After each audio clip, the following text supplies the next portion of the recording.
देखेंगे कि ER3 जो एरर होता है वो हाई वोल्टेज पे है। अब मैं यहाँ बता दूँ कि जो मॉडल मैंने यहाँ पे आपको दिखा रहा हूँ ये F05 है। तो F05 में क्या है कि जो हाई वोल्टेज ट्रिपिंग है वो हमने 475 वोल्टेज पे रखा है और F04 पे वो 450 वोल्ट है।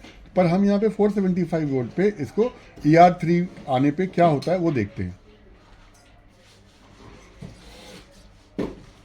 अब आप देख रहे वोल्टेज बढ़ रहा है।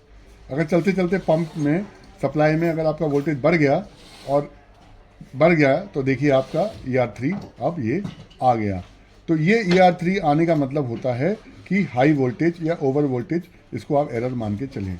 तो इसमें अगर आपको कस्टमर कहता है ER3 लिख के आ रहा है तो समझ जाइए कि उसके यहाँ सप्लाई जो है वो अगर F5 मॉडल यूज़ कर रहा है तो वो 475 वोल्टेज से ऊपर है और F4 मॉडल यूज़ कर रहा है तो वो 450 वोल्टेज के ऊपर है। तो आपको उसको करना क्या होगा, उसे बोलना होगा कि आप अपने यहाँ पे सप्लाई को कम होने के लिए वेट कीजिए, तब आके अपना पंप को चालू कीजिए। और इसको चालू करना है तो आप अगर अभी आप चालू करना चाहेंगे तो ये चालू नहीं होगा। इसके लिए आपको ये रीसेट करना होगा और रीसेट करके फिर वापस आपको ऑन करना होगा तो ये ऑन हो जाएगा।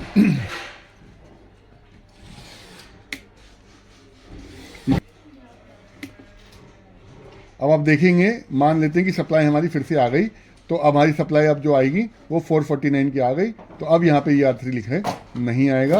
अब मैं चाहूँगा तो इस 20 सेकेंड की टाइमर के बाद जो ऑन डिले टाइमर है इसके बाद मैं इसको चालू कर सकता हूँ, क्योंकि अब सप्लाई मेरी 446 वोल्ट की आ रही है। इस तरीके से हाई वोल्टेज पे भी ये पैनल आपके पंप की प्रोटेक्शन करता है, जो कि इंडिया में क्या, मैं पूरे विश्व की गारंटी लेता हूँ कि पूरे वर्ल्ड में ऐसा कोई पैनल अभी हमने देखा नहीं है जहाँ पे इस तरीके से हाई वोल्टेज पे ट्रिपिंग प्रोटेक्शन आपके पंप को मिलती है। ये देखिए चालू हो गया आपका पंप।